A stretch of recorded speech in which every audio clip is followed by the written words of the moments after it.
इतना बड़ा काल था, बहुत ही बड़ा काल था। जितना अपना फेस नहीं है उतना उसकी आंख ही आंख है। जब वो कालों से गूंज गूंज के आत्माओं को खा रहा था, मैंने सब अपनी आंखों से देखा है, तय करके मुझे पता कि क्या हाल हो रहा था, काल कैसे खा रहा था दिखा दिखा के। इस दुनिया में सिर्फ पूर्ण परमात्मा सिर्फ एक ही है कि जो दुनिया में आ चुके हैं कि वीर साहिब अब 600 साल बाद अब ये रूप धारण करके आए। कभी दोस्तों, संत रामपाल जी महाराज की शिष्या ने अपने इस इंटरव्यू में बताई आंखों देखी सच्चाई, जो सच्चाई आपको भी हैरान कर देगी। देखें ये इंटरव्यू। क्या नाम है गुड़िया आप जी का? मेरा नाम कोयल भारती। गुड़िया कहाँ से आए हैं आप? मैं बठिंडा पंजाब। परम संत सतगुरु रामपाल जी महाराज की शरण माने से पहले आप कौन सी भक्ति करते थे? परम संत गुरु रामपाल जी महाराज जी की शरण में आने से पहले मैं डेरा सच्चा सौदा तथा अन्य देवी देवताओं की भक्ति किया करती थी। आपको क्या नाम दान दिया था भक्ति करने के लिए? सतपुरुष अकाल मूर्त सब स्वरूपी राम। तो जो आप मंत्र बता रहे हैं, जो डेरा सच्चा सौदा के संत ने आपको दिया था, सतपुरुष अकाल मूर्त सब स्वरूपी राम, इस मंत्र का आपने कितने दिन तक जाप किया? करीब 10 साल तक। तो 10 साल तक जो आपने इस मंत्र का जाप किया, उससे आपको क्या लाभ मिला? मुझे अभी तक कुछ लाभ नहीं हुआ था। बहुत ज़्यादा कठिनाई आ रही थी। मेरे भाई का उधरी डेरा सच्चा सौदा में ही एक्सीडेंट हो गया था और बहुत ज़्यादा परेशानी हो गई थी, लेकिन हमें कोई लाभ नहीं हुआ था। तो कैसे भक्ति करते थे आप, कैसे जाप करते थे इस मंत्र का? हम बैठ के चिट्टा कपड़ा सिर पे लेके और फिर नाम जपा करते थे। गुड़िया, परम संत सतगुरु रामपाल जी महाराज की शरण में कैसे आए आप? परम संत गुरु रामपाल जी महाराज जी की शरण में इस तरह ही मेरे पिताजी ने नाम ले रखा है। उन्होंने मुझे ज्ञान गंगा पुस्तक दी।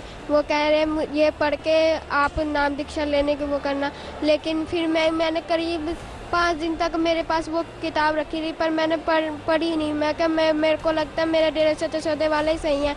जब पता नहीं मेरा स्कूल से आके एकदम मन करने लग गया कि मैं ये किताब पढूं, मैंने फिर वो ज्ञान गंगा की पुस्तक उठाई। पहले मैंने कलयुग में सतयुग पढ़ा। मेरे को बड़ी हैरानी हुई। मैं क्या मैंने इतने दिनों तक ये ज्ञान गंगा पढ़ी नहीं। फिर मैंने बहुत पढ़ा, उसे 5 दिन तक मैंने लगातार पढ़ी। मुझे बहुत ज़्यादा ज्ञान हो गया। फिर मैंने अपने पिताजी से कहा पिताजी मुझे तो अब नाम दीक्षा लेके आनी है कि। भैया, जैसे आप बता रहे थे कि पहले आप डेरा सच्चा सौदा से जुड़े हुए थे, 10 साल तक संत गुरमीत सिंह जी राम रहीम ने आपको 3 मंत्र का जाप दिया था, अकाल मूर्त सतपुरुष अकाल मूर्त सब स्वरूपी राम। उसका आपने 10 वर्ष तक जाप किया, आपको कोई लाभ नहीं मिला। फिर आप परम संत सतगुरु रामपाल जी महाराज से आपने नाम उपदेश लिया। तो जो सत भक्ति परम संत सतगुरु रामपाल जी महाराज ने आपको दी है, उस भक्ति से आपको क्या लाभ मिला? उस भक्ति से तो मुझे सबसे बड़ा ये लाभ हुआ कि गुरुजी मुझे सतलोक लेकर गए। सतलोक में जब मैं सिमरन प्रथम मंत्र मिला था, तब मैंने प्रथम मंत्र पहले मैंने जब नाम दीक्षा ली थी, मैं इतना मंत्र नहीं कर पाई थी, मुझसे ज़्यादा हो नहीं पाया करता था।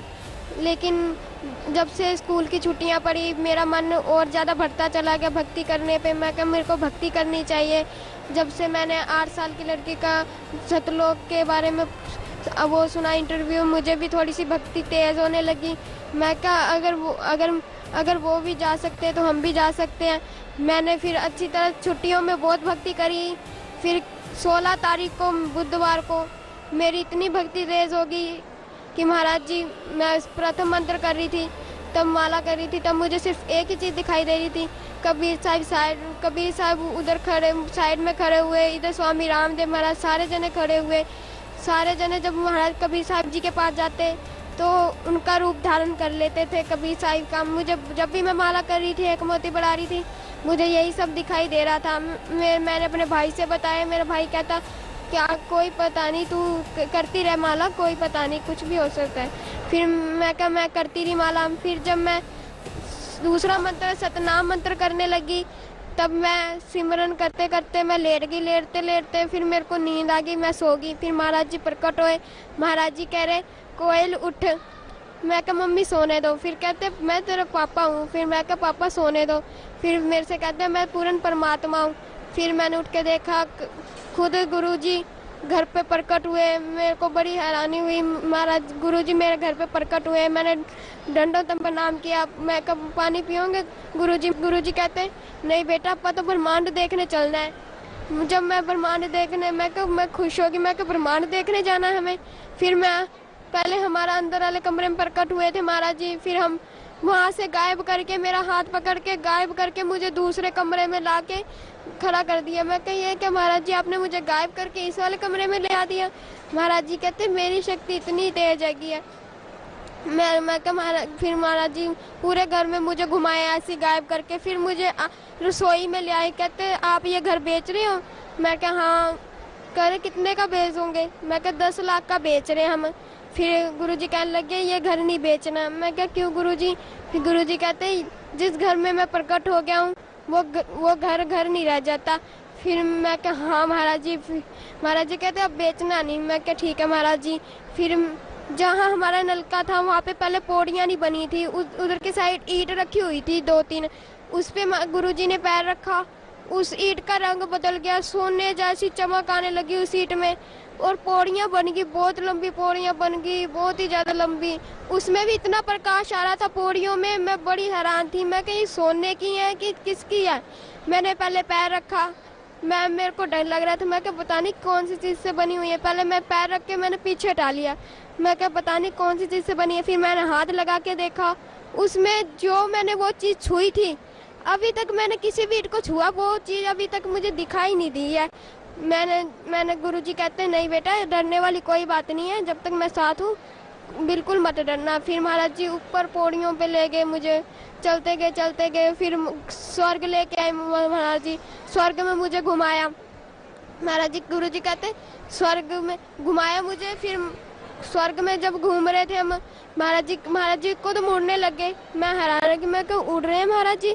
फिर मैं क्या महाराज जी मैंने भी उड़ना है। महाराज जी कहते फिर आ कोशिश कर। मैं बहुत देर तक कोशिश करी लेकिन मैं उड़ नहीं पाई। फिर गुरुजी नीचे आए, गुरुजी कहते ला हाथ पकड़ा, मैं तुझे अब उड़ाता हूँ। फिर गुरुजी ने उड़ा दिया मुझे पूरी आसमान में हम उड़े। बादू स्वर्ग सारा देखा हमने, स्वर्ग में पहाड़ थे, बहुत कुछ था स्वर्ग में। स्वर्ग घूमा हमने सारा। फिर मेरे को स्वर्ग घूमते घूमते मैं थक गई। मैं कहा मुझे तो भूख लग रही है गुरुजी, मुझे कुछ खाना है। गुरुजी कहते क्या खाना है आपको? मैं क्या मेरे को ना सत्संग में कई दिनों से मैं आ रही हूँ, सत्संग में मुझे खीर नहीं मिली, मुझे खीर खानी है।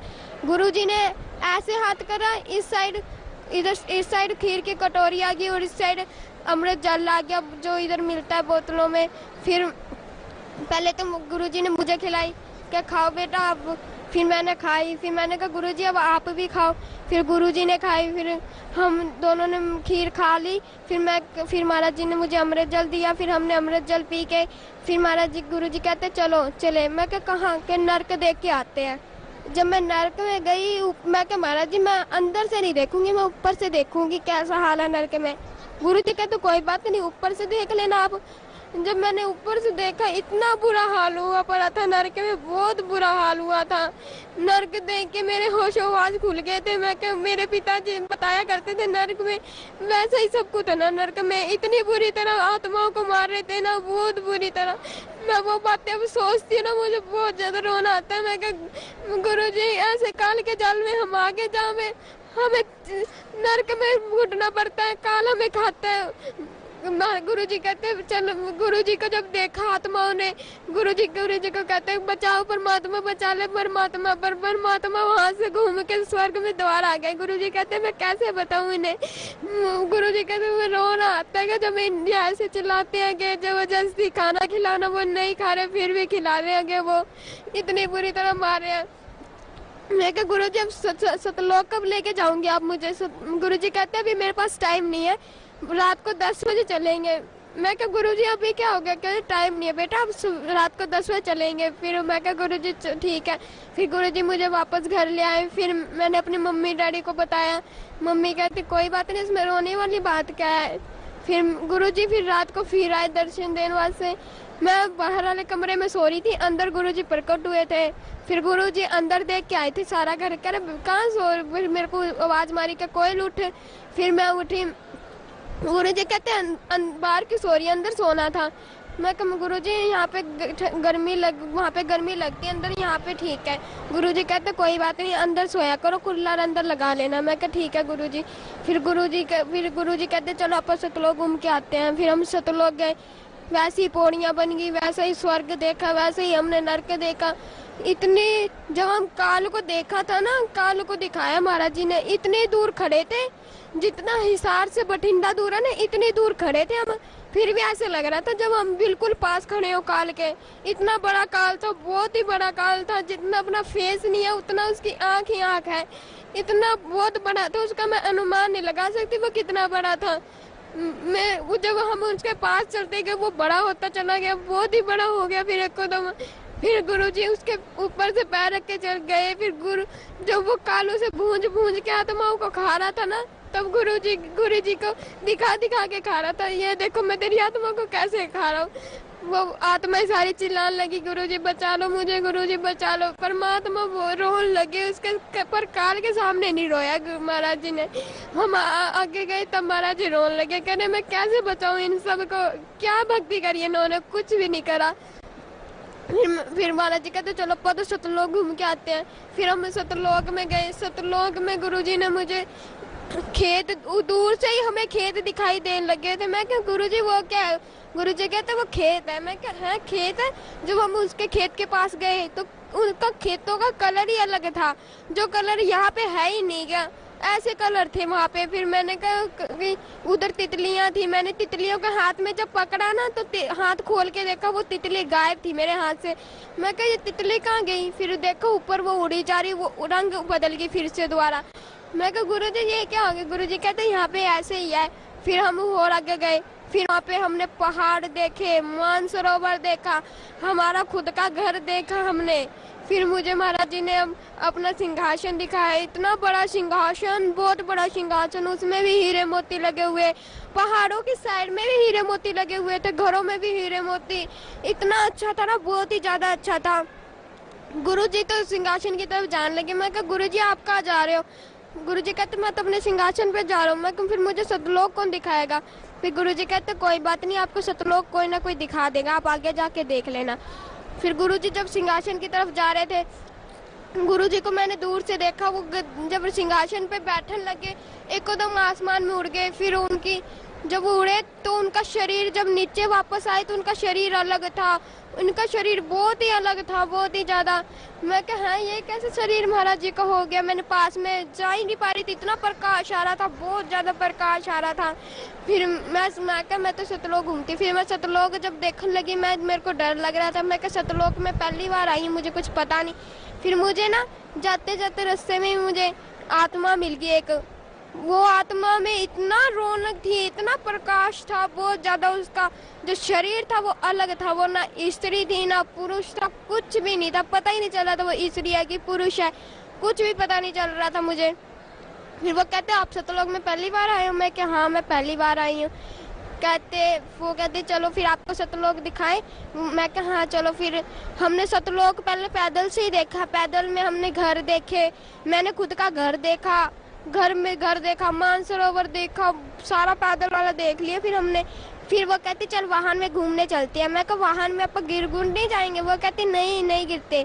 मैं वाहन में पहले तो मैं बैठ गई। जब उड़ने लगा पहाड़ों के बीच में से जा रहा था, मेरे को तो डर लग रहा था। मैं कही हाँ ये पहाड़ों के बीच में से जा रहा, लगता मैं तो आज जाऊंगी, मरूंगी मैं तो आज। मैं बहुत ज्यादा घबरा गई थी। मैं कहीं पहाड़ के बीच में से लेके जा रही हूँ, मुझे तो डर लग रहा है ऊपर से। फिर वो आत्मा पूछने लगी आप डरो मत, यहाँ मृत्यु जन्म होता नहीं है। फिर भी मैं कहा होश, आपका शरीर अलग है, मेरा शरीर अलग है। वो कहती कोई बात नहीं होगी मृत्यु जन्म। फिर मैं का विश्वास है नहीं मुझे इतना। वो कहती चल मैं विश्वास दिलाती हूँ। फिर उसने पहाड़ों के बीच में से ही ले गई। मैंने आंखें बंद कर ली। मैं कहा आज तो मैं गई। जब आंखें खोल के देखा मेरा शरीर में एक भी खरोच नहीं आई थी, थोड़ी सी भी चोट नहीं लगी थी। मैं बड़ी हैरान। मैं कहा यहाँ पे सच्ची मृत्यु जन्म नहीं होता, यहाँ तो सच्ची जो चीज पृथ्वी में नहीं है वो चीज यहाँ पे है, ना मृत्यु है ना जन्म है। हमने सतलोक ढूंढा। मैं कहा फिर वो कहती है अब तू कहाँ जा रही है? मैं कहा मैं तो गुरुजी के पास जा रही हूँ। क्यों?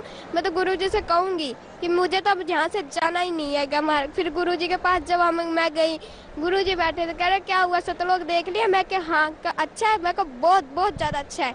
फिर गुरुजी कहते चलो अब नीचे चलना है। मैं कहा नीचे कहाँ? क्या पृथ्वी में जाना है? मैं कहा मैं अब नीचे नहीं जाऊंगी किसी भी हालत में। क्या जाना तो पड़ेगा बेटा, ऐसी बात नहीं है, आपको जाना तो पड़ेगा। वो कहते इंटरव्यू देना है आपको। मैं कहा कोई बात नहीं, इंटरव्यू मैं कभी और दे दूंगी, मैंने तो यही रहना है। फिर गुरुजी कहते भक्ति कौन करेगा? पिछली भक्ति से तू आ पाई है सतलोक। मैं कहा मैं माला सतलोक में ही ले आती हूँ, यही कर लूंगी मैं सिमरन। गुरुजी हंसने लगे। गुरुजी कहते हैं तू माला यहाँ लेके आएगी? ऐसे नहीं हो सकता, ऐसे तो फिर सारी आत्माएं आ सकती है यहाँ पे माला लेके। फिर भी तो अगर तू माला लेके फिर भी आ भी गई तो फिर तू भक्ति कैसे करेगी? मैं क्या कर लूंगी मैं गुरुजी। फिर गुरुजी कहते ऐसे कैसे भक्ति करेगी? तू पूरा दिन तो सतलोक में घूमती रहेगी, क्या तू भक्ति करेगी? भक्ति में तेरा मन ही नहीं लगा करेगा। मैं क्या हाँ। कहते देख ले अगर तूने भक्ति थोड़ी सी भी करी नहीं ना भक्ति, तो तुझे भी काल वैसी खाएगा जैसे उन आत्मा को खाता था। मैं कहा नहीं नहीं ऐसे थोड़ी ना खा लेगा मुझे। फिर वो कहा नहीं ऐसे खा सकता है, खाने में क्या गए। मैं कहा चलो ठीक है, मैं नीचे चली जाती हूँ। जब मैं वापस महाराज जी फिर कह रहे चलो नीचे जाना है। फिर मैं कहा ठीक है मैं आ रही। फिर जब वो मैं जा रही थी नीचे आ रही थी वापस, तो मेरी जो फ्रेंड थी जो मिली थी मुझे आत्मा, वो कह रही थी अब कब आएगी? मैं क्या आऊँगी, पक्का आऊँगी, अब की बार मैं हमेशा के लिए आऊँगी। वो कहती अच्छा पक्का है ना, फिर अब मैं यहाँ पर रोज घूमा करेंगे। मैं क्या हाँ। वो कहती पक्का आएगी ना? मैं क्या हाँ पक्का आऊँगी, 100% आऊँगी। फिर वो कहती अच्छा। फिर हम वापस नीचे आए। नीचे मैंने अपने मम्मा डैडी को बताया। मम्मा डैडी कहते ये क्या तू सतलोक घूम भी आई, हमें बताया भी नहीं। मैं क्या मम्मा ऐसी बात नहीं है, आप भी किसी दिन जाओगे। बुढ़िया भक्त समाज को क्या संदेश देना चाहते हैं आप? भक्त समाज को मैं यही संदेश देना चाहती हूँ कि आप संत रामपाल जी महाराज जी की शरण में आए और नाम दीक्षा लेके अपना कल्याण करवाएं। मुझे पता है कि नरक में क्या हाल हो रहा था और काल कैसे भूंज के खा रहा था। मैंने सब अपनी आंखों से देखा है, ताई करके मुझे पता है कि क्या हाल हो रहा था, काल कैसे खा रहा था दिखा दिखा के, गुरुजी कैसे रो रहे थे, मुझे सब पता है। इस दुनिया में सिर्फ पूर्ण परमात्मा सिर्फ एक ही है जो दुनिया में आ चुके हैं। आप इनके शरण में आए और अपना कल्याण करवा ले, नहीं तो कोई पता नहीं। कबीर साहिब अब 600 साल बाद अब ये रूप धारण करके आए हैं कबीर साहिब। अब समझ लो अगर इसके बाद कब आएंगे। ये गोल्डन चांस है, इसको अगर तुमने जीत लिया ना, फिर तुम अपन हमेशा के साथ लोग रह सकते हो। अगर ये गोल्डन चांस तुमने छोड़ दिया तो कभी भी तुम रह नहीं सकते। जी धन्यवाद आपका, बहुत बहुत धन्यवाद।